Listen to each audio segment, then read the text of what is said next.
Hey, everybody.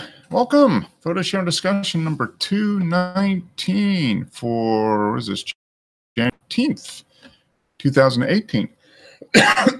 So, hope everybody's doing well. As you can tell, I'm getting over a little bit of a cold. Never had it too bad, but I'm still coughing a little bit. So, fair to, I know a few people have had the flu, and not a fun thing. I guess the as effective this year as has been in the past. We got flu shots, and so far we haven't gotten it, but still fighting up a little bit of the cold. So I hope everybody's doing well.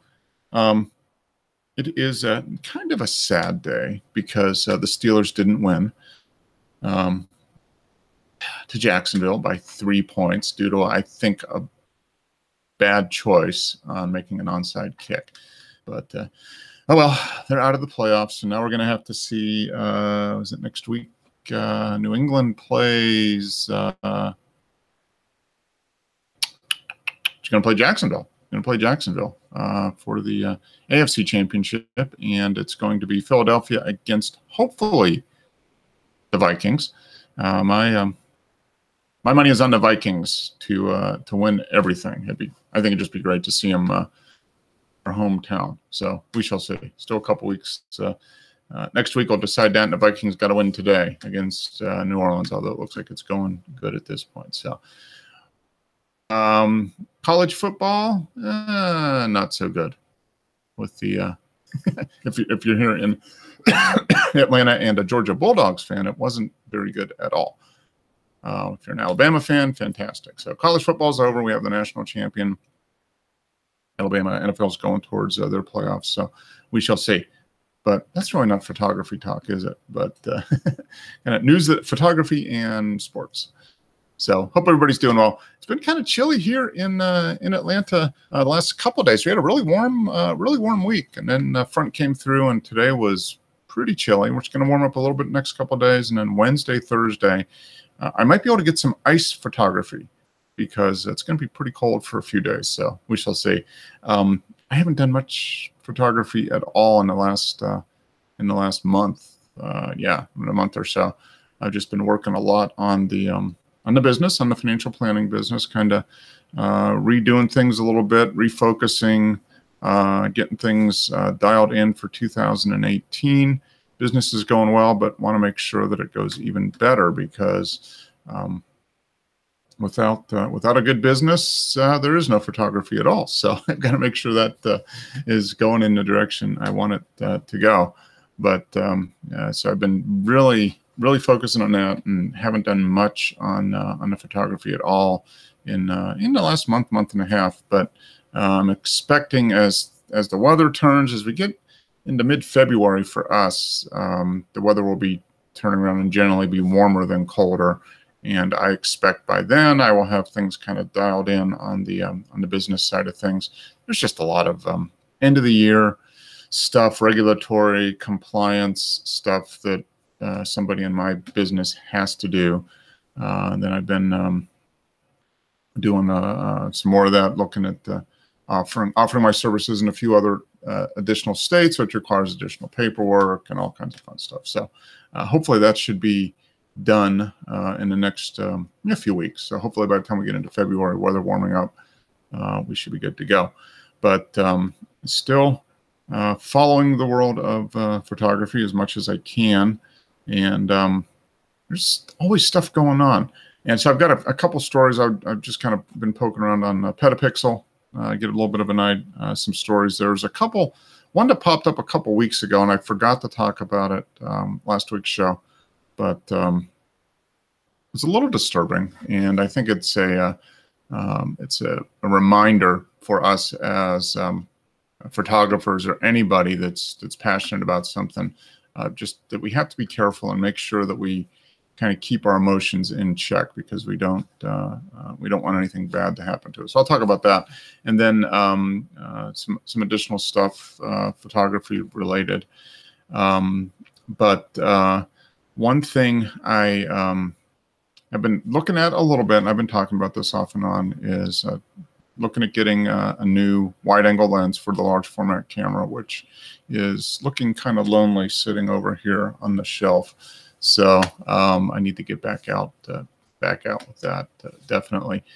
I really do miss it, which is something that I guess is good. It's kind of bad that I haven't been able to get out with the camera really in the last couple months, but it's good that I miss it, and that's just a matter of priorities. But before we get into the spring and summer season, I want to pick up another lens for the camera if possible, which will be a wide angle lens, and I've talked about that on the show. So still kind of keep my eyes on that.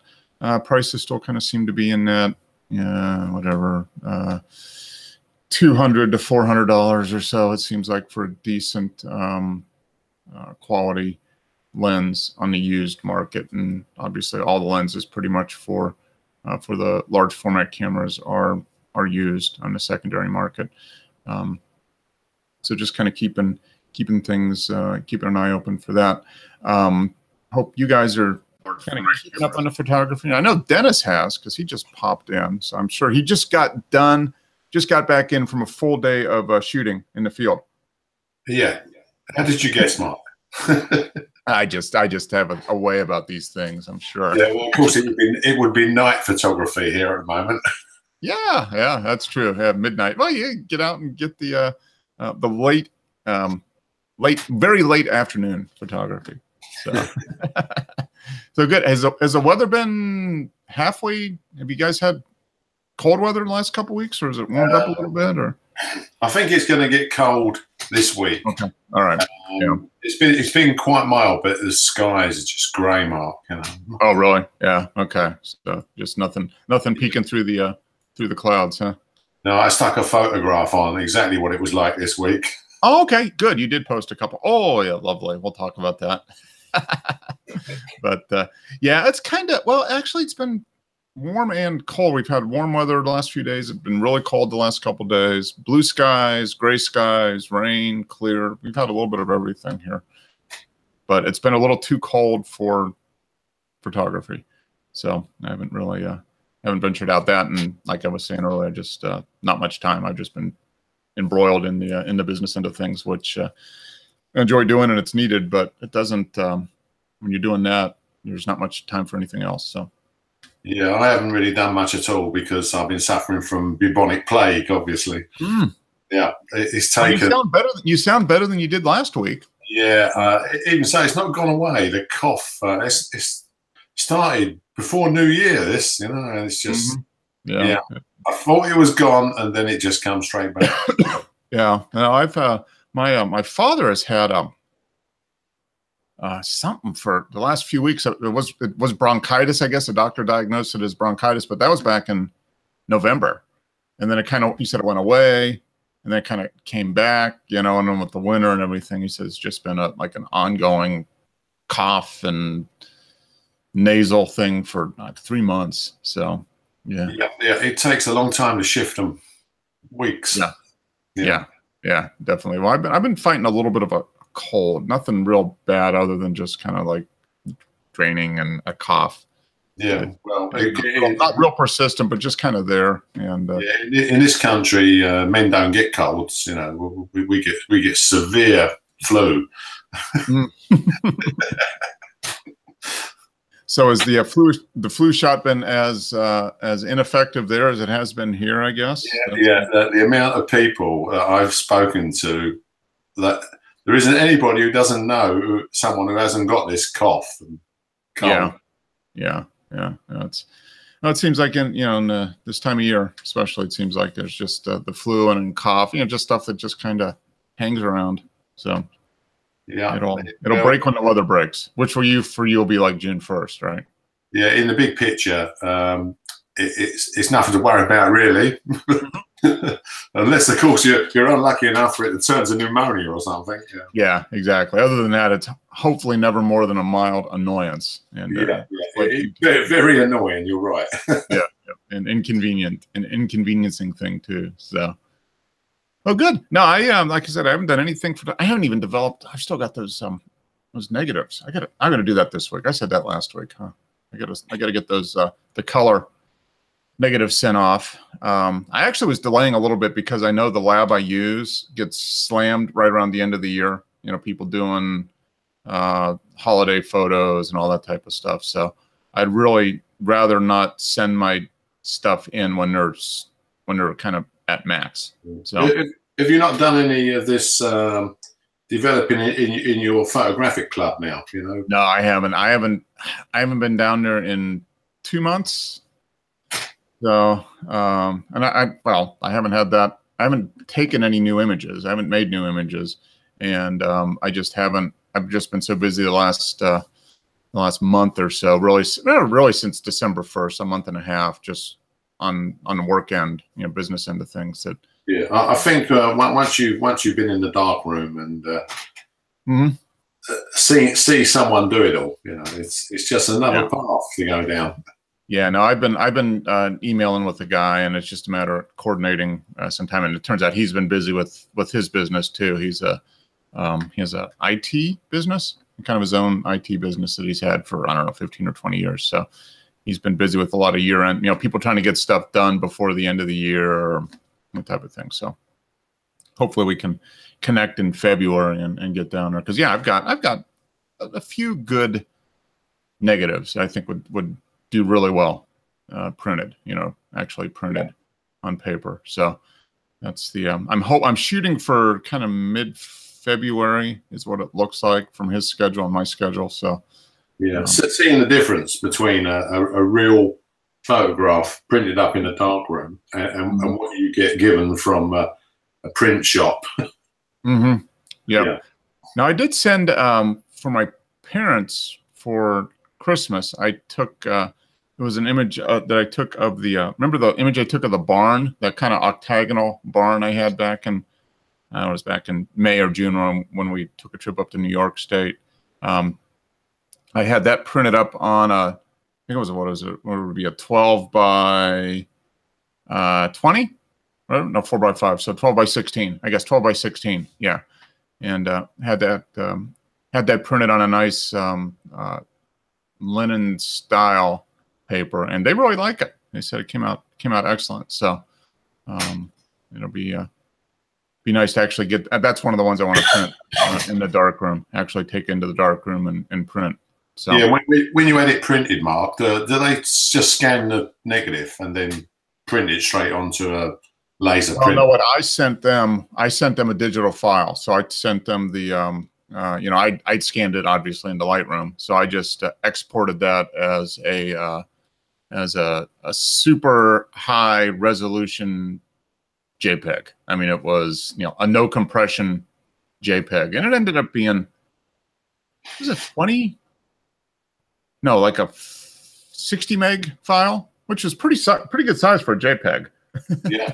And, at that size, a 12 by 16. I mean, that's really only 4 or 5 times bigger than a negative. So not tremendously huge.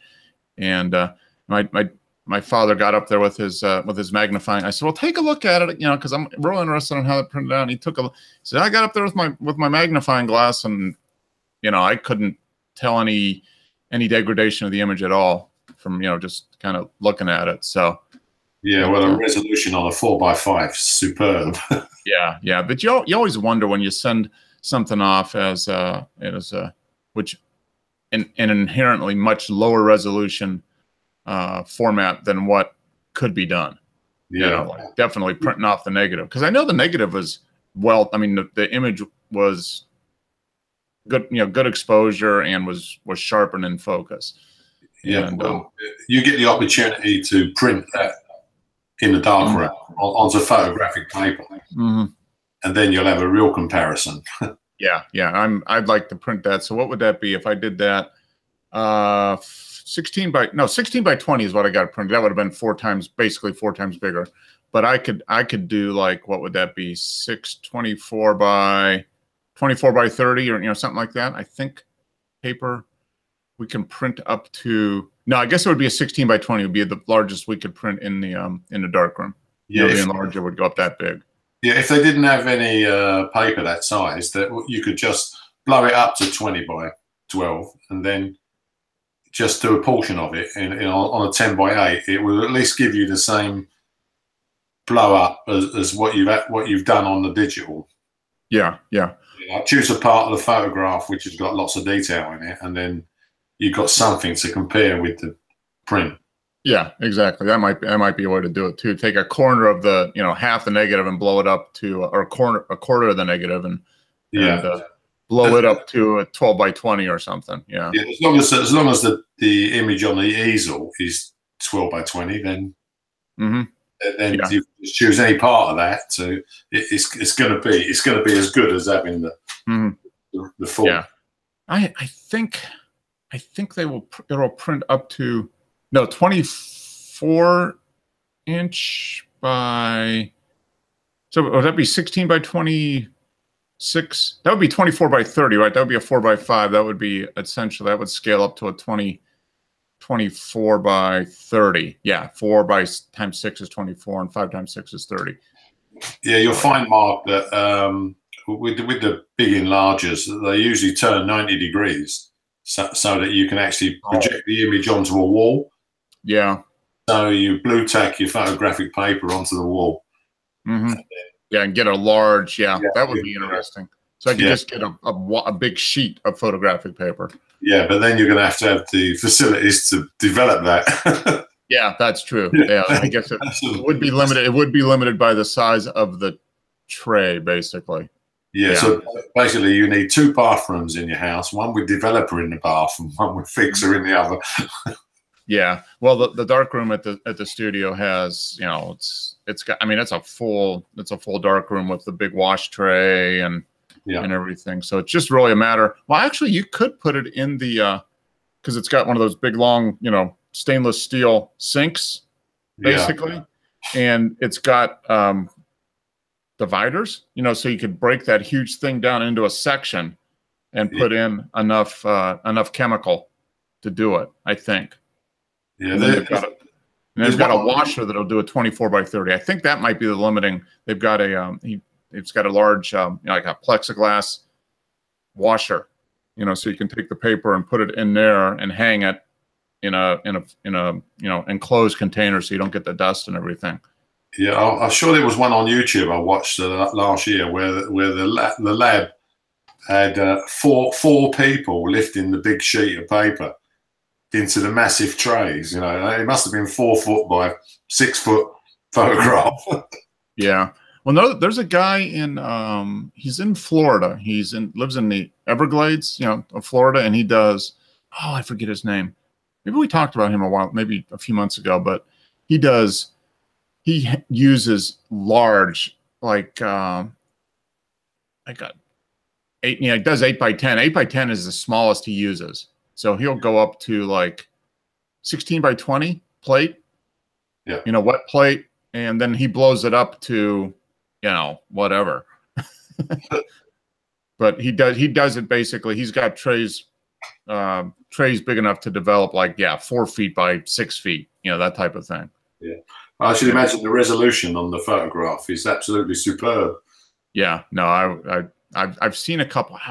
If I think of his site, I'll pull it up. But yeah, he does. So he has a lot of images of the Everglades. So all the moss covered trees and all that, the grasses and big fields with, the wetlands and all that stuff. And really, I'll take a look and see. But yeah, I mean, but he had to build, a large dark room and build custom, size trays for developing and printing. Printing those, and he charges, I don't know, I mean, it's thousands of dollars for prints, and people buy them, so I mean he definitely makes a living doing it. Yeah, well, they're one-offs, aren't they? Yeah. It's not like they're doing a limited edition print off of a laser. Each photograph is going to be individually done. Yep. Yeah, and he does. I've got to think of it. I'll research it, and we can talk about it next week for sure. Because what's interesting is he has lodges, or it's like a bed and breakfast that's actually in the Everglades. So you go down, and you know how that resort in was it Fiji or whatever, where it's got the little huts kind of out along the bay. Yeah, that's one of those ones, and he's got the same kind of thing in the Everglades. So you just kind of go out into the swamp and you stay there, and then he does all day photography classes, and it'd be really fun to take. Pretty pricey, you know. You're paying like $500-600 a day, that type of thing, for it. But that would be a fun kind of bucket list. Yeah, it'd be the experience. Yeah, it'd be the experience, definitely. But yeah, he was. I'll find it. Maybe we can talk about it next week. But yeah, he prints literally onto the wall, like you said. You know, line the paper up on the wall, print on it, and yeah, it's a lot of work. Yeah, when you're using that size paper, it's recommended to do some test strips first. Yeah, you can imagine the guy running around doing a bit of dodge and burn with a tennis racket what's been blanked in, you know. So. Yep. Yeah. You want to eliminate that as much as possible. Yeah. Yeah. That would take quite a while, I would think. So, yeah, it's pretty amazing. But yeah, I haven't been out with a camera in a month and a half, and I do miss it, which is good. I mean, that would be. Oh, it looks like somebody posted a picture of beer. Oh, Michael posted one. So yeah, so I do miss it. So I am going to be. Very happy to get back out with the camera, except I'm just not happy about going out with the camera when it's 30 degrees and windy. It's just not my idea of a good time. my new tripod arrived. Oh, good. What you got the Manfrotto, you said? Yeah, the Manfrotto 005. It's quite sturdy. Okay. Now, what did you get? They've got different size ball heads for that, right? Yeah, that hasn't arrived yet. I've sent for one, and it should be arriving tomorrow. Okay. So the tripod itself is built pretty solid. What diameter are the legs on the tripod then?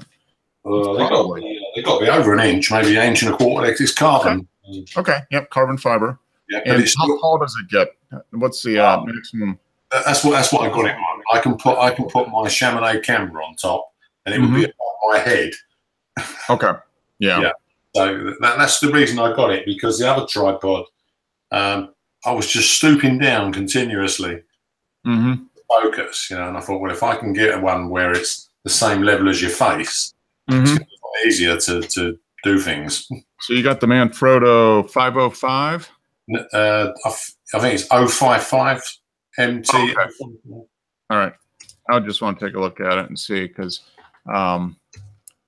I like my okay, so they've got a whole collection. So they've got the ball head and everything that goes with it, it looks like. Oh, okay. And it looks like it gets fairly compact then. Yeah, it's I'm going to share the screen here and see. Yeah, so this is it? That's it? Yeah, that's exactly the one. Okay. Yeah, and the stem, you can turn 90 degrees, so you can take photos straight down. Okay. All right. Yeah. Okay. So it does. It'll take up to 20 pounds. Okay. So it's built for medium format. You know, big professional DSLRs. Yeah, the Chamonix is it doesn't weigh as much as the medium format cameras with the lenses on. So. Yep. Okay. So that's that. And then did you get a? Do they have different ball heads for it? Basically. Yeah. The ball head. I'm just trying to remember the number now. Specs. Okay. It was a bargain on Amazon. The okay. I got. I got the tripod brand new from a shop. It was that was on eBay. I bid on it and I didn't get it. Okay. But the shop contacted me with another offer to say they got more than one in stock, and if I want it, I can have it for what I bid. Okay. So it worked out probably £150 cheaper than the list price. Okay. All right. Which I thought was good. Yeah. That's very good. Yeah, I mean it lists for $500, but yeah, that's buying off the Manfrotto site. So. Yeah, I bought the X Pro ball head to go on it. Oh, okay. The X Pro. Yeah. And, not three-way head, but a ball head. Okay. Yeah, ball head. Yeah, and it was. Okay. Yeah, that's it. That's the one. The magnesium. That's not a bad price, really. That's. Yeah, I didn't pay that, so that's great. Yeah. and it's got a weight for 22 pounds. So yeah, you're fine. Yeah, I'll be able to stand on it as well. Yeah. Yeah. No, when I got my tripod, mine's I'll get it here because I don't know if you guys have seen it, but it's a a Chinese knockoff, but it's a Sirui. I can't. Sirui, I think is how it's pronounced, but it's a carbon fiber. Yeah. And 3 legs, and it ends up extending to about 62 inches or so. So, but when the legs are fully extended, I don't have to stoop down with the camera. So that makes a big thing. Yeah, and the Manfrotto one, I think is about 6 foot with without the stem being used. Oh wow! Okay, yeah. So that's a little taller. That's a little taller than this one. Yeah, if you put it up too high with just the stem, then obviously it's not as stable as the 3 legs going up to virtually the bottom of the camera. Yeah, it did come with a longer extension, but I keep it bare minimal at this point. And the ball head is probably comparable. It's I don't know. It's supposed to be 20 pounds of max weight, which is fine. But it's nice and sturdy. And the thing was for me, I got it so that this will fit. I have to take the ball head off, but like that, it'll fit in carry-on luggage. So like something that you can carry on an airplane, it'll fit in there. So I don't think I'll be taking my one on an airplane. Yeah, it weighs quite a lot. It's just yeah. No, they definitely do. I'd hate to have the aluminium one because that's a couple of pounds more, I think. Mm-hmm. Yeah. No, carbon fiber's usually less, but yeah, I mean, if it weighs 3 pounds or whatever by itself, you imagine the aluminum one is, or as you say, aluminium. Yeah, aluminium. Yeah. Proper way to say it. Yeah, and also the ball head is magnesium. So. Oh, okay. Yeah, so that's lighter as well. So. Yeah, mine is. I think mine's cast aluminum, so it's not magnesium, but yeah, it ends up being a pretty heavy, even with carbon fiber. I mean, it's still 3 or 4, 4 pounds basically by the time you have the ball head and the tripod. Yeah, so. I should think it's quite good at fending off muggers.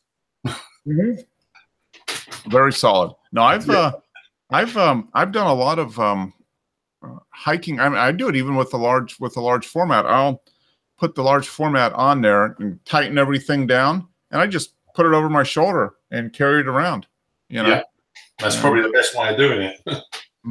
And I mean, I've hiked, 8 or 10, 5 or 6 miles like that. Just kind of carrying it over my shoulder. Switching every once in a while when it gets tired. But it's very that way. It's connected, and I just just put it down, extend the legs, and within like 15 or 20 seconds, I can be using the camera. If it's a digital camera, I can use the camera pretty quickly.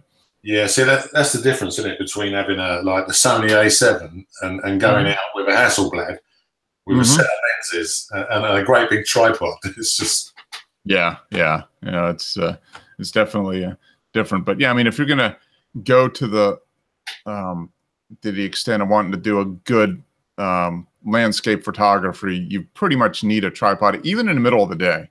I mean, if you're really going to set up proper, even with a small camera, you need some kind of tripod. So well, I think this is Simi equipment. If I lived where Simi lived, I'd be there with the large format, doing those waterfalls and the forests. And No, he does have a lot of neat stuff relatively close to him. I have not quite like that though. I don't have the ocean 20 minutes away from my house, so. And that kind of coastline is nice too. So yeah, he definitely has a very nice area to be photographing in. But yeah, I mean, tripod is one of those things. If you get a good one, I mean, that thing will last you probably the rest of your life. I mean, that's right. When I bought the Voigtlander lenses for the to use on the Leica. They're going like the Leica lenses obviously cost like 3 times the price, and but they're built to last 2 lifetimes. And I thought, well, I don't need 2 lifetimes. I only got one. So I mean, it's good they built that well, but you know, why that money go? Yeah, exactly. Yeah, I mean, it's you buy those lenses and you have to add them to the estate planning documents so you can make sure they get passed down properly to the next generation. Well, I've only got the one Leica lens, which is the 90mm, but it is built really well. You can feel the quality in the lens, but the Zeiss and the Voigtlander lenses I've got. It might not be as built as well, but they are really good lenses. Yeah. The question is the Leica lens 3 or 4 times better than the Voigtlander or the Zeiss? Probably not. No, because the Zeiss 35mm I bought for my Leica camera is better than the Leica version. As far as optical, 4 times more distortion. Yeah, for 3 times the price. Yeah, because it's got the Leica name on it. Yeah, that's it. Yeah, so that's where you got to sort of make a decision, isn't it? You know, sort of. Yep, exactly. And you know what's interesting? It's almost in everything. It's not just photography. It's in anything where there's a community around it. You know, so any hobby, any passion. It could be musicians. You know, with musical instruments. It could be cars for people who are into cars. It could be any type of audio equipment is a prime example.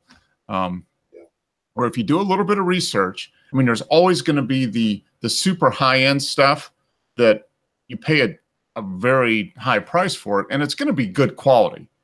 You know, but is it going to be the best quality for the dollar? And sometimes yes, but a lot of times no. But in order to find better quality for the money, you have to do some research, and there's some things that are maybe a hidden. You know, it's like you got to peel back a couple layers of the onion or whatever to find something. And you know, lenses are definitely true. Audio equipment is the same thing, where you can get 90% of the performance of a multi-$1,000 amplifier, but you can get 90% of the performance for 1/10 the price. Yeah. We obviously in the 70s and the 80s, we was all hi-fi mad. You know, we were all buying quadraphonic records and you know the latest stereo amps and the preamps and everything that went with it. But like you say, Mark, you could buy a $200 hi-fi. But when you buy a $500, it just sounds so much better. But if you buy a $1,000, it's not the same gap. Yeah, exactly. And that's for me. I mean, I'm the turntables are kind of that same way. I mean, my amplifier, like last year, my receipt. I don't have a receiver. It was a integrated amplifier. Went out, and it's like, okay, I don't want to spend $1,000, but I want a decent quality one. So I ended up buying an NAD one that was, highly rated, but it was I think retail was on it was $600, but I got a factory reconditioned one that came with a full warranty for $400. I'm like, okay, that works. And it compares very favorably to amplifiers in the same power range that are, $1,000 to $1,500, but it's $400. Like, okay, well, we know with turntables, Mark. Yep. I bought a Thorens turntable. I don't know if you have them in America, but the next one up was like hundreds and hundreds of pounds more. Yep. Yeah. And the cartridge, what goes in it, like a Shure V15, costs 4 times the price of the Shure. It was MD75 I had in the Thorens. And someone actually said to me that you pay all that money for your turntable, but they don't make a record of quality enough to go on it. Yeah. Yeah, it is true. And I did the same thing with my turntable. I got a Project turntable, and I got not the bottom end, not the high end, but I got kind of like the middle of the high end entry level, low mid level one. So it was, I don't know, $400, But the thing that was interesting about it was it upgraded for that extra $75 over the model below it. You got essentially a $200 upgrade in the cartridge. Yeah. So you move from a real, an okay quality cartridge, but you bumped up. It was an Ortofon one. So it went from the blue to the red, the 2M red, which is a very highly rated cartridge. But you got like double the cartridge for like $50 more. I'm like, well, that makes sense. And I've been extremely happy with it. I don't think I will ever need to change the cartridge for my system and the albums that I have, the records. It gives perfectly fine. It's above baseline quality. It's good high quality sound reproduction if the records are clean. Yeah, and, you'll get to the point where the arm you're going to attach your expensive cartridge to is not of the right quality. Mm-hmm. You're going to wreck your cartridge because the arm is like having a lump of wood driving your cartridge. Yeah. Well, that was the other thing on this one. It has a carbon fiber arm, so it's a little lighter weight. And but with that, you have to make sure that the tracking weight is not too heavy. So it's not too heavy, not too light. It's got to be in that right range so you get good reproduction without like gouging a hole in the vinyl as it spins. So I get a little digital scale for $25, and you're able to measure it and set it, and I've been really happy with it. So. Yeah, my Thoron's arm has got like a piece of fishing line with a weight on. Yep, mine does too. Yeah, and when it goes across the record, obviously it lifts the weight so that the balance is kept correct right through. Yeah. Yep, exactly. But yeah, hi-fi is a lot like photography. I think photography with lenses and cameras and that type of thing. There's the high-end, the super high-end stuff that is going to be really good quality, but you're going to pay a lot of money for that. But for a small decrease and maybe like in some cases better quality, but without the cachet of a name of the ultimate name brand on the lens or the camera or whatever, you're able to get the same quality or better for half the price. Well, I bought my record deck in the 70s and it's still going. And there's nothing wrong with it. Yeah, it works fine now. No, I expect mine, which I bought 3 years ago, to last me as long as I need to, because if anything does happen, I can upgrade it. But I've got it set, I've got it dialed in, and I'm good. Yeah, I'll be unable to hear it before it breaks, I'm sure. Yeah, well, the cameras. I got the Sony A7 to play with now. Mm-hmm. But when I purchased that, I knew that the money I was spending on that camera is gone forever. Because I know in a few years' time it's going to be worthless is the word. Will it be worth? Yep. Yeah. Whereas, as I said to Joe, the Leica I bought 3 years ago is now worth double what I paid for it. So it's being compensated a bit. Yep. Exactly. It is. Yeah. The camera decreases, the lenses stay the same or increase. Yeah. Yeah. The lenses, because they're all manual lenses, there's no motors. To go wrong, so they should last a long time. Yeah. Obviously, so do you have the A7? Do you have the A7 II? Is that what you have? Yeah, the A7 II. Okay, all right. And it sounds like it's probably come down in price. I was just gonna look at that and see. Oh yeah, I bought it when it came down in price. Mm-hmm. Yeah, when they first come out, they were horrendous.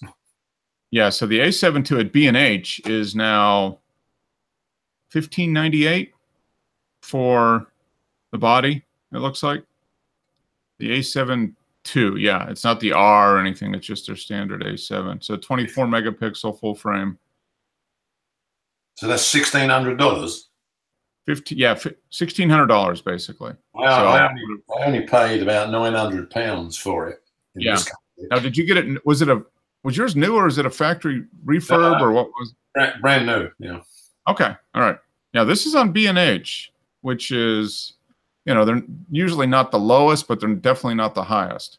Yeah, no, I thought it was a bargain at the time because. Oh yeah, that is. that they were all. Every other one I looked at was about 1,200. Mm-hmm. Yeah, and this is 16. So I'm wondering. Now they have the A7R3. Yeah, that cost you. Yeah, they're selling that for $3,200 right now. Yeah, that's why the A7 II has took a pill, because of the new ones coming out. Obviously, as soon as they're due to come on the market, then you know your camera's worth half of what it was. Yep. So they haven't. Okay, it's interesting.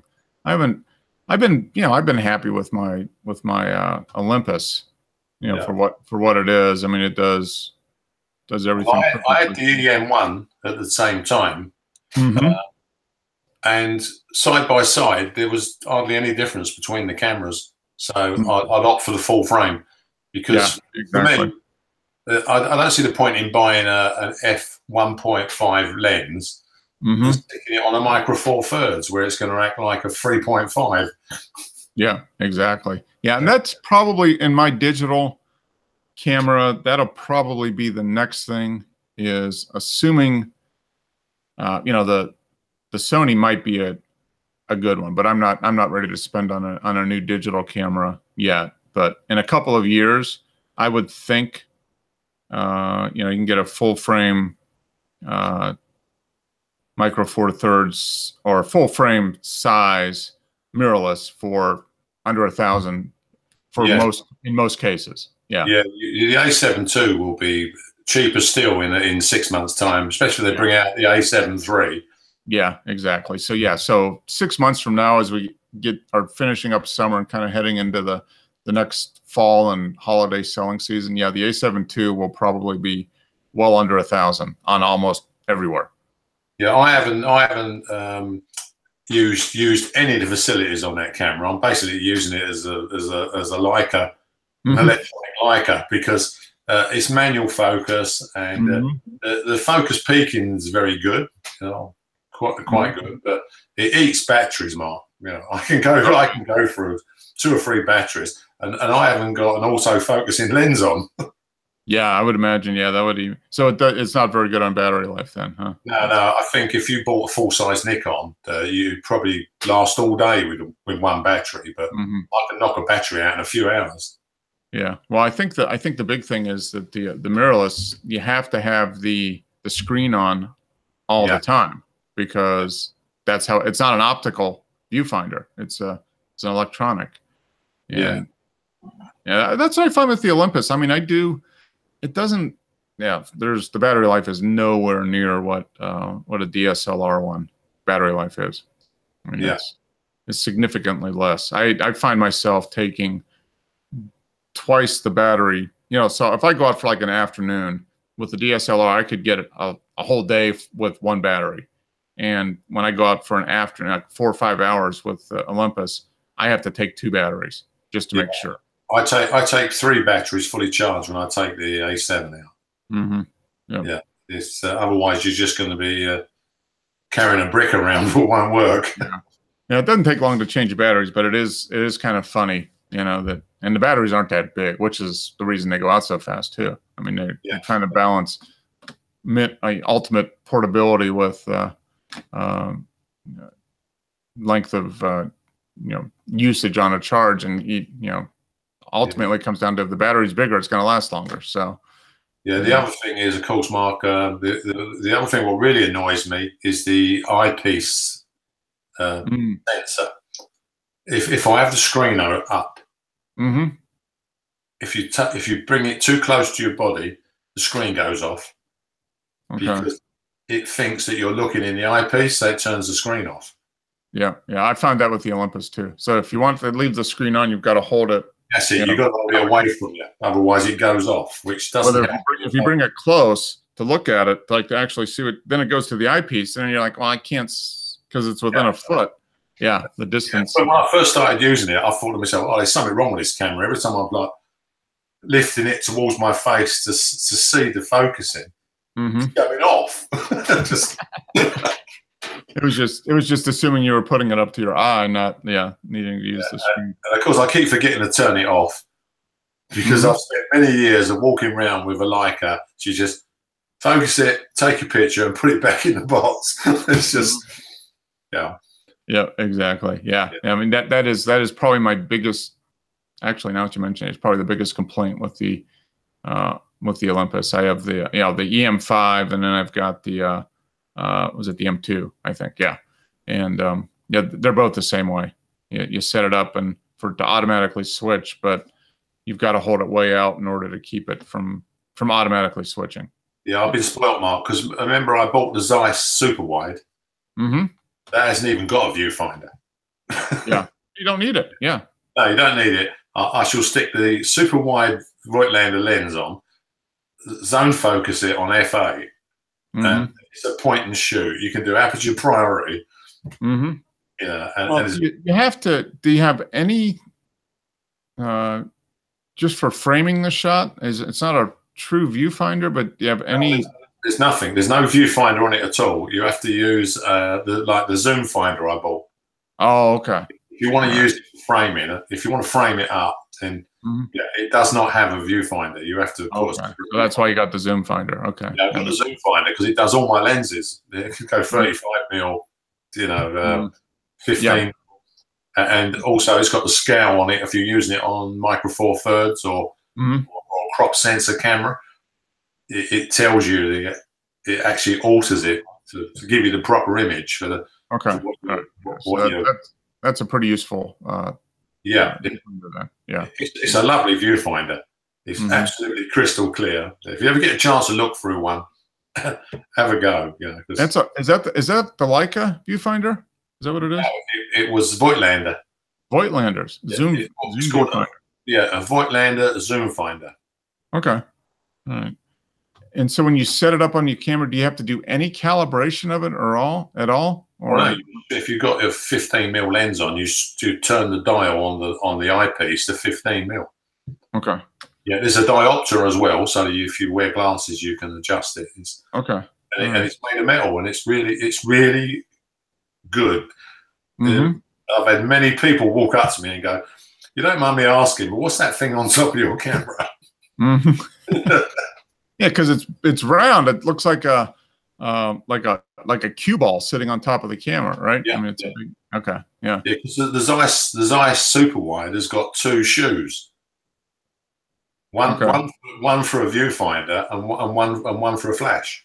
Okay, so one's a hot shoe, the other one's a cold shoe, basically. Yeah. And on my cold shoe, I've got a bubble level. Okay, all right. Yeah, because you're using your super wide, you want to keep the camera absolutely square. Yeah, that's true. Yeah, like you quickly get distortion in the image, which is fine if you want it, but if you don't, you've got to make sure it's level. Yeah, I find playing deliberately holding the camera at different angles and close to really where you've seen some of the photographs. They really do bend everything. Yep, they definitely do. Well, let's go into we only got a few photographs actually, but 2 of them are yours.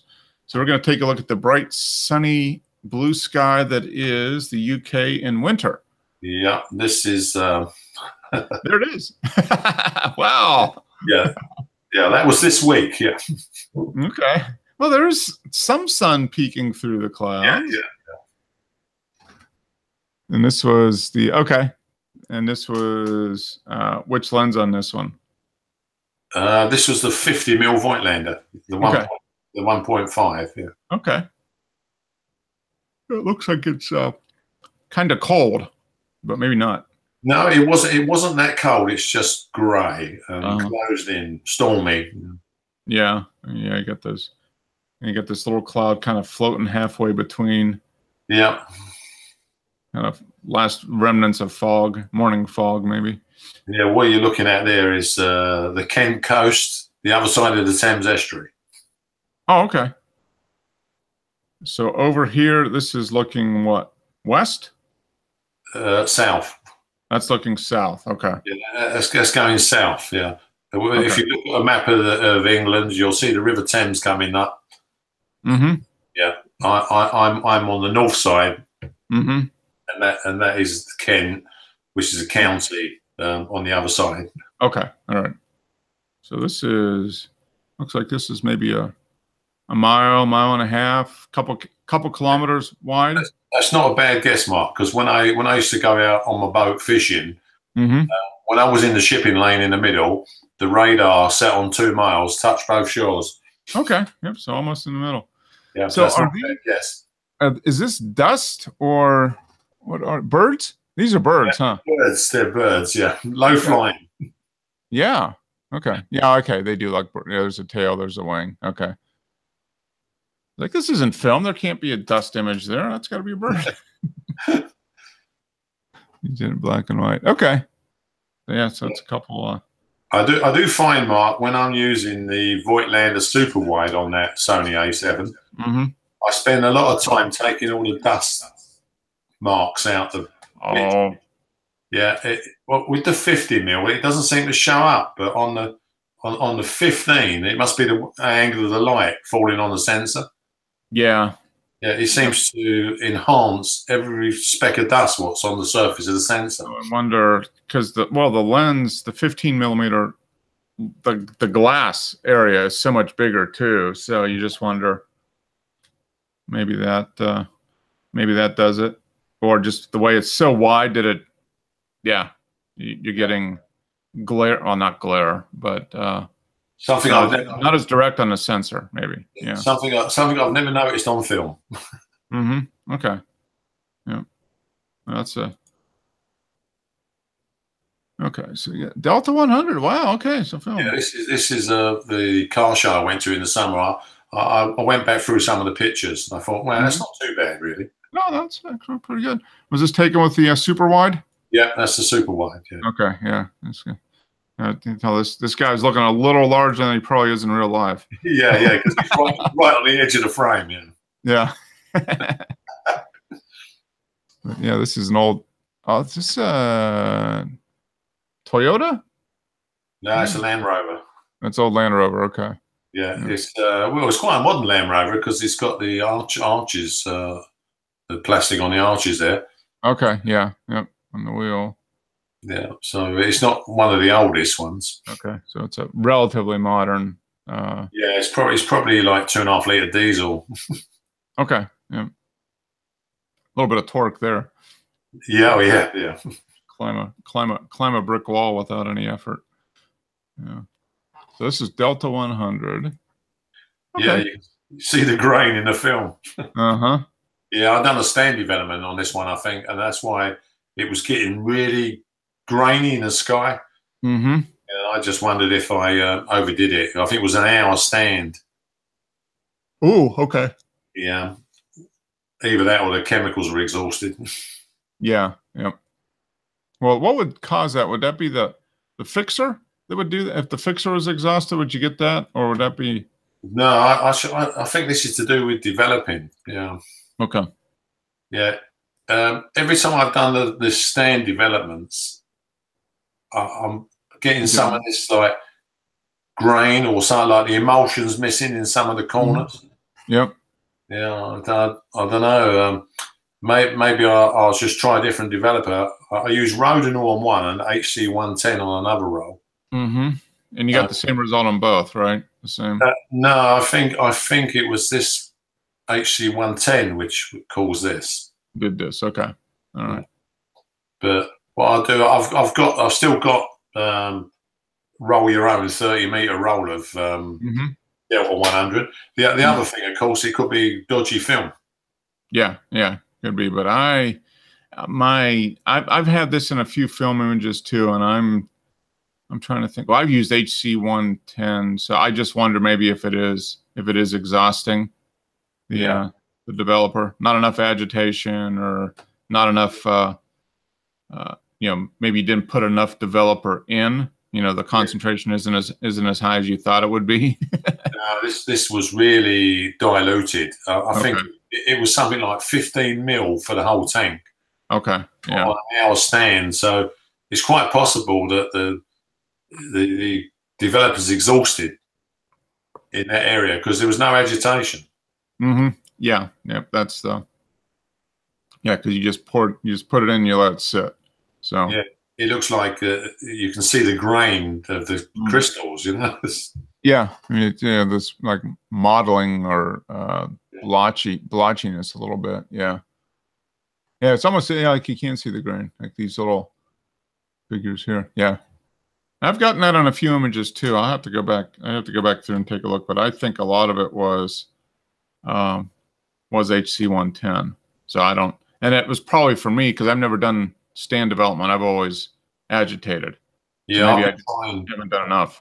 Yeah, I've been trying 100 to 1, 50 to 1, all the different recipes. So, yeah, but I think the best thing I can do is take some. I've got Formapen in 4x5. Okay. Yeah, I might take half a dozen different photographs and develop each one in a different chemical. Just to see, yeah. Just to see, I use Rodinal and then HC110, and then I think I've got some ID11 powder form. Okay. All right. And of course, we can always knock up some more coffee, Mark.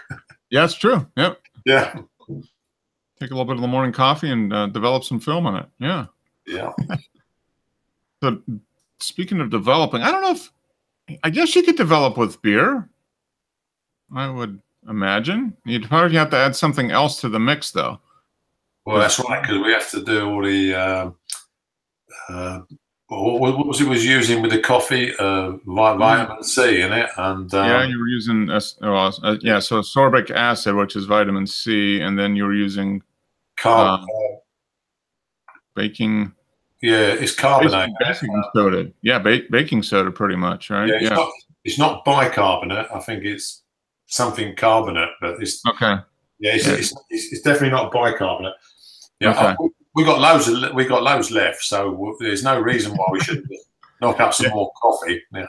Yeah. Now, this is Belgium. So look at beer from Belgium test shots. So it looks like he's got a little light box here or something. Looking at, but yeah, nice bubbles on the side of the glass. I wonder what this looks like. A Belgian golden ale, but I have no idea. I just based on my vast knowledge of beer.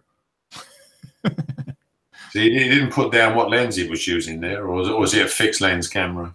It's the LX15. So that's is that a point and shoot? I think it is. I think it's like a high quality point and shoot. Yeah. F2.5. Yeah. Let's see if it's on a Sonic LX15. I think they have it. Oh, it's LX10. Yeah, I think it's a higher end point and shoot if I remember right. But LX10, yeah, probably something like that. And DC, DX, yeah. But he's been posting a fair amount of images off that camera. So let's see, 30th of a second, f2.5, so 10.8 millimeters, which for that thing is probably like, it's probably 9 or 10 to 1. So it's a small sensor. Yeah, so that's going to be like micro four thirds in it. Oh, it's probably even smaller than that. Yeah, it's probably smaller. Because yeah, look how large. I mean, that's not a big glass. That's probably like a few inches tall glass. That's kind of like a sampler glass, and it's pretty good, filling up a lot of the frames. I don't know if he cropped it or not. Probably not. So 10.8 millimeter. Yeah, that might be like a 75 or 80, 35 millimeter equivalent. when I was using the EM1, I was quite impressed by the quality of the photographs that come out of the micro four thirds. No, they do a really good job. I mean, it's it was the depth of field factor, and which was annoying me because I've always used 35 mil. So yeah. No, that is definitely something that you do give up. Now for like landscape photography and that type of thing, it's not as big a deal. But if you're doing more close up or portrait, that type of thing, it would be a little bit of a factor. But the only benefit, of course, is you've got the smaller cameras, aren't they? And that was the biggest thing for me was, I'm definitely interested in film, and I want to do a lot more stuff on film. But for just walking around and photographing stuff, I mean, the micro four thirds works really well because it's portable.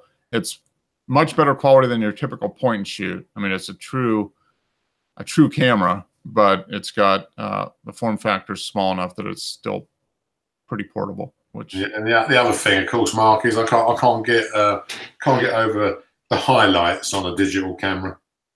Yeah, coming out, they do blow out pretty fast. Any shade of white, as long as it's brilliant white. Yeah, it does. Yeah, there's not a lot on the white. Oh, Michael posted another one. Let's take a look here. Looks like we got a. There we go. There's somebody that was very talented, but also slightly troubled at the same time. Vincent Van Gogh. This is okay. Van Gogh Museum. Have you ever been there, Dennis? Have you been to the Van Gogh Museum? No, I've been to Amsterdam, but you know, Anne Frank's house and all the. I think we went to the Wax Museum in Amsterdam. Okay. Yeah. Right. Michael's posted some images from that too. But I've heard the Van Gogh Museum is just incredible. There's lots of great stuff there. That would be definitely if I went to. I haven't been to Amsterdam. When I go there, I was going to say if I go there. I say when I go there, I'm going to go to the Van Gogh Museum. Wow. So well, the way the American dollar is with the pound at the moment, it's probably a good time to visit England. Yeah, no, it is. It is actually pretty reasonable, all things considered. Yeah. Well, next week I might not be on because all going well, I'll be in Rome. Oh, really? Wow. Did you book a cheap flight, or do you have something going on? Yeah. My son got me a couple of tickets to Rome for Christmas. Yeah. Oh, wow. Cool. So you and Tim are going to go to Rome? No, it's not Tim. It's Ben, my other son. Oh, okay. Cool. Well, that'll be fun. Yeah. So we're only going to go for like three days. So okay. We'll just have to a whistle stop tour and always go back another time. And oh yeah. Well, can't be that expensive for you to go to Rome. Couple £100 maybe. No, it won't be that dear. About £50. Oh man. Yeah. I can't even get to Chicago for that's like $50. So where could I go for $50 from Atlanta? Yeah. I can go to Augusta, Georgia, which is 150 miles away. I might be able to get to Orlando on a special sale fare. But outside of that, $50 isn't going to get me too far outside of Atlanta. The airlines are quite bargain. There's some real good bargains flying places. But it's the trains what's so expensive in this country, Mark. You know? Oh, really? Okay. Yeah, if I take a train to Scotland, it's going to cost like £150. And to fly would be what, £30? Yeah, £30-40. Yeah, you fly out there. Wow. So it's like, why would anybody take the train? But because of the low ticket airfare, the train has to increase fares in order to break even. Yeah. Well, I could take a train to Rome, but it's probably going to take 2 days. Yeah, that would take 2. Yeah, you've got 4 days in just to get there and back. So, yeah. Well, that'll be fun. Well, if you're not here next week and you're in Rome, then I expect you need to take the Chamonix with you and do some architecture photography. Yeah, that would be really, really good because I think setting up a tripod in St. Peter's Square. That probably gets you kicked out really quick. I would imagine. It's 4 hours of queues to get into the Vatican. Yeah. No, I think you're taking the Sony with you if you go to Rome. Yeah, because I don't know what the laws are in the European countries when it comes to taking photographs. I think from what I have read, I think most of them are actually okay, but you do have to be aware of what's going on around you, and I think setting up a tripod might not be. Yeah, and I think I was in Greece once when I was happily snapping some photographs. Until I see on this chain link fence that it was the local Air Force base and it had a cross through the cameras. I want to get myself arrested. So.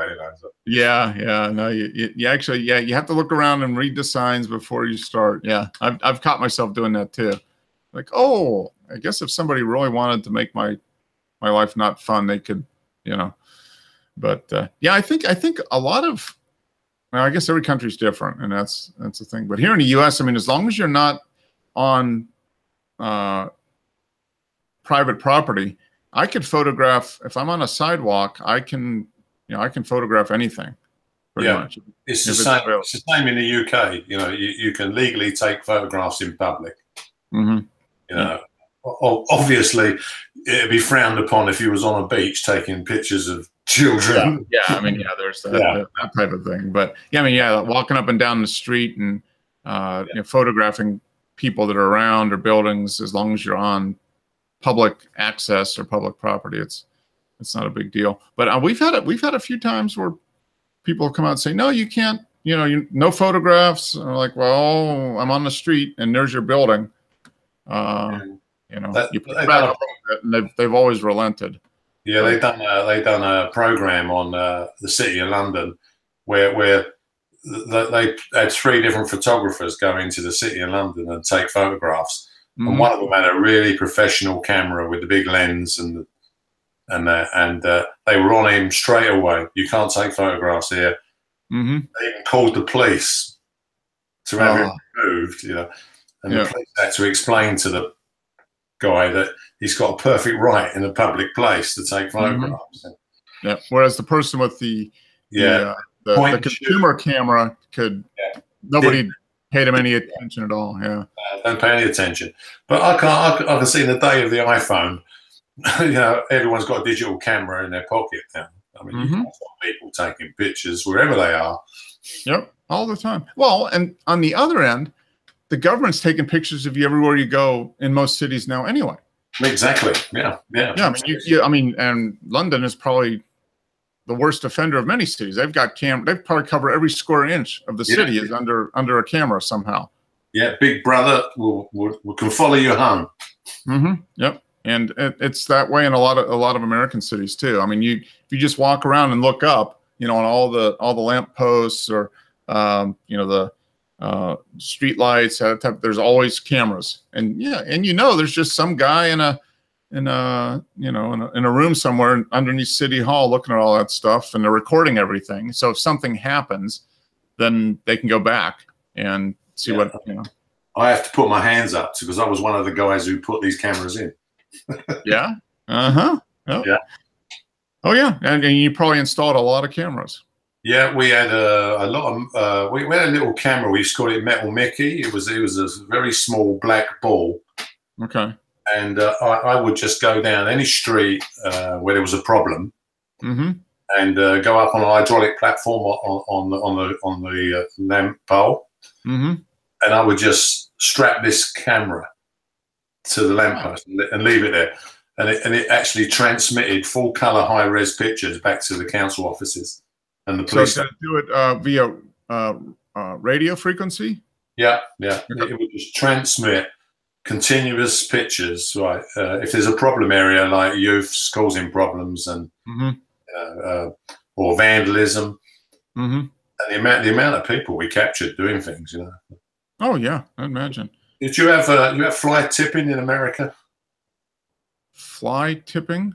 Yeah, that's where you got a load of rubbish and stuff on the back of a truck, and you have to pay to dump it in the dump. So they dump it in the country park, in the lay-bys, and yeah, we have that. Maybe, yeah. I mean, it happens. I don't know if maybe it isn't as prevalent as it is in the UK, but maybe because the rates for going to dumping it are maybe more reasonable. I don't know, but it sounds like you have a big problem with it. Yeah. There's truckloads of asbestos and chemicals and stuff like that being dumped in the country parks. And yeah. I went at 6 o'clock on a early morning, and I installed number plate reading equipment and cameras up trees in the lay-bys. But this was like on a Saturday, and by Monday morning, the police had arrested 3 people already for pulling up this guy pulled up in his van, and it had the name of his company on the side. Opened the back doors and shoveled out loads of asbestos and stuff all in the country park. Closed the doors and drove off. before he did, he turned and glanced at one of the cameras, recording his face. Because he tried to deny it, but you know. Yeah, I was like, well, we have you looking at the camera. Here's your truck. Here's your company. We got his number plate on his car, and you know, it's just yeah. I think it was a 4-figure fine for that guy. Yeah, it'd probably be pretty good. Yeah, if you're dumping toxic materials, yeah, that's probably not. That's probably a little different than dumping a bag full of grass clippings or something. Yeah. Yeah. So, it's good because it makes people. No, now you can't. You don't know who's watching you. Yeah, you know, and I mean, it amazes me how people still do stupid stuff like that and are surprised when they get caught. It's like any city, but yeah, it just shows that they're there and people just forget about it. You know, they just ignore it, and which is the whole point. I mean, that's why they're there, and people just get used to it and don't they forget that they're actually being watched, everything they do. And yeah, people don't realize how many cameras there are now. I put about 35 cameras in a multi-story car park. And Mark, you would be surprised what we recorded. Oh, I'm sure. Some very salacious images, I'm sure. Yeah. We've had some real strange people. Even the manager of this place said, I can't believe what goes on inside this car park. Before we put these cameras in, we had no idea. Yeah. I would imagine it's amazing. Yeah, and I always pay attention when I'm walking around because I think too many people get in trouble in bad situations because they're not paying attention to what's going on around them. And so whenever I'm out and about, I'm always, just kind of paying attention, not paranoid, but just making sure I know what's going on around me. And in the course of doing that, you just look up and there's everywhere, every city for sure. And a lot of smaller towns now too. If you're in the developed part of the town or the city, there's cameras everywhere. I watched a film the other day called The Patriot Day. Okay. Yep. Have you seen that where they blew up the marathon? Oh, okay. That was the Boston Marathon one. The Boston Marathon, right? And in the film, they showed that they got everyone who had a phone and recording the race and all the town cameras, and they actually got them guys because they were just a team of guys looking at the they were able to follow the brothers or whatever as they went from spot to spot, dropping off their backpack in the trash can and where they went and that type of thing. And it was by taking a look at the city cameras that were there and then taking a look at the information on all the they confiscated everybody's phones and cameras. And these guys were caught because everyone looked when the explosion went, but they didn't. They were actually turning to go in the opposite direction. Yeah, because they knew it was going to happen. Yeah, exactly. Yeah, they were leaving before it went off. So I'm always paying attention to what kind of what's surrounding you. You look up and around, and there's cameras everywhere. And it's like don't do anything that you don't want to be on video forever. I mean, that's basically.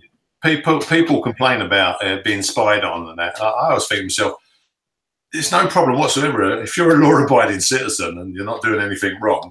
Yeah, I mean it is. There's that, but you just wonder. Even if you're perfectly fine, just because you're not doing anything wrong doesn't mean it's not an invasion. And that's kind of, I think that's kind of where we're at on the gray line. People when they talking about confiscating your phone when you're coming in through customs and demanding that you open it up and pull up stuff. Is that and people are like, well, I haven't done anything wrong, but it's just the act of them demanding to look at your stuff without real probable cause, just because they're they have the power to do it. It's a little, but I mean, I don't have any skeletons hiding, and not big skeletons at least. No, it's the question of that's the penalty you have to pay to be safe, isn't it? Yeah, I mean, there's balance between safety and safety, freedom, and security. You know, you may lose a bit of your rights. You can't have all three. Yeah, you feel for a loss of some of your rights, you can be kept safe, and your family can be kept safe. Supposedly, and in most cases, yes. So far, it's worked for the most part. But yeah, I mean, that's a balancing act. Yeah, every shot. How much privacy and autonomy are you willing to give up? You know, for something else? And yeah, that's every shop you go in, Mark, is recording you. Mm-hmm. Every shop's got a camera system now. It's just... Oh yeah, they're so cheap. I mean, you could buy a camera system to cover your whole store for $400 or $500. I mean, it's which is good and bad. Yeah, no, but yeah, I've just got the mind that wherever I'm at, somebody's watching. So if I don't want it to be on, if I don't want something to be somewhere on video, or not video, but just recorded. It's not really video anymore. It's just recorded. You got to know that whatever you do, it's recorded somewhere forever, pretty much. Yeah. Well, you know, in this country, obviously, if you're driving a car and you haven't got any insurance or you haven't had the test certificate done on it, there'll be a police car behind you reading your number plate, and it will be registered that there's no insurance on this vehicle. And they do the same thing here. You see, you know, you'll be at a stoplight, and there'll be police next to you, and almost all the time they're always entering something in. You know, like, well, you know, but they're entering in license plates and stuff to see if there's something amiss so that they can. Yeah, see, our police don't have to enter any numbers in because the camera does everything. Is linked with the driving agency, and it will read your number plate and it will check that you've got everything in order. And if you haven't, you're going to get arrested. You're going to get a fine at the minimum. Yeah. Yeah. If you haven't got any insurance on your car in this country, when they stop you now, you're going to be walking. They actually take your car off you. It's towed away. I don't know what it is here. I think you're arrested now. It didn't used to be, but now you pretty much are. Yeah. They arrest you, and I think they do impound your vehicle until you can show proof of insurance. Yeah, you have to pay for the tow as well. Yep. Oh yeah. Yep. You pay for the tow, then you pay to get your car out from the tow lot, and then you have to you have to pay extra for the insurance because of what happened. Is it the same in America? If they take your car and you don't claim it within 14 days, they crush it. I don't know. I know there is a limit somewhere. I don't know whether it's 14 days or might be 30 days. I seem to remember 30 days. Yeah. But I think that's more of a, I don't think that's a federal. I think that might be a local. So each state or city, I think there's kind of a minimum. You got to hold it for so long. But beyond that, I think it's up to the local. Because it's like £20 a day while it's in the pound. Oh yeah, and then they charge you, $300 to tow it, and storage is $50 a day. Yeah, because some of our police programs, when they catch the young guys who've got uninsured cars, they take the car, and at the end of the program, they go, "He never collected his car, and it was crushed." Recycled. Yeah, not good. Yeah, bottom line is, don't drive without insurance. Yeah. Well, obviously, yeah. I mean, it's not so much doing damage to people's property with a car. It's if you run someone over. Yeah, that's big. Yeah, is the medical. Put someone in the hospital or a wheelchair for the rest of their lives, they're going to come after you big time. Yeah, that is exactly. It's not so much the property damage; it's the physical injury and pain and suffering and all the stuff that goes along with running over somebody. Yeah, of course. If you kill someone, now you're likely to go to prison. Yeah. Most of the time here, it's the same way. Yeah, which someone with a car, it's bad news. Good. Yeah, car's pretty serious weapon if used well, as we've learned from terrorists. It can be a very deadly weapon. So it's and people people don't think about, all the distracted driving is, okay, you're driving this 4,000-pound piece of metal. Yeah. Going to do a lot of damage very quickly if you're not in control of it. So, all right. I think I'm depressed. I'm going to have a beer tonight. Yeah. Just make sure when you drive to work, you've got your insurance in place. And Yes. I do. Always put that insurance card in the car. So if asked, it can be produced to verify you are who you say you are. Yeah, we used to have a disc in the window, which was the road tax. Okay. Yeah. But that's been done away with now. You still have to pay it, but you don't have a disc anymore. Huh. Because of the number plate reading systems all over. Okay. Yeah, it's all tied in. It's all tied into the license plate. Well, they're just in a collar anyway. They know you're using the car, and it's not taxed. Yeah. Exactly. Yeah. Isn't it funny how they always? It's the most important for the tax first off, and then after that, then if you're doing something, but we got to take care of the tax situation first, and then we'll look at the other stuff. Yeah, I got an electrician friend who was working on a naval contract, and they drove up to the Navy base, and their car in front was their friend's, and that got let through security. Mm-hmm. When he got to security, the guy goes to him, "You can't bring this car in here." Mm. So he says, "Why not?" He goes, "Because it's not got any tax." Oh, even the Navy security knew the car wasn't taxed, right? And they refused him access to the base. You have to go find somewhere else to park it. Oh, man. Yeah. Well, the one thing governments are good at is making sure they get paid. Yeah, that's it. They need the money, Mark. Yeah, they do. Well, we need the tax to rehab the ship. So yeah. All right, Dennis. Hey, thanks for joining. Appreciate it. That's okay, Mark. Yeah. So I'll say I'll see you a week after next, probably. Yes. Enjoy your trip to Rome. If you go, take lots of pictures, photographs, and share whatever you feel comfortable with, and get over your cold before you go. Yeah, I was hoping this would be long gone by now, but still got a bit coffee. Yeah. Well, maybe the relatively warm weather in Rome. Yeah, it's going to be warmer than here, I hope.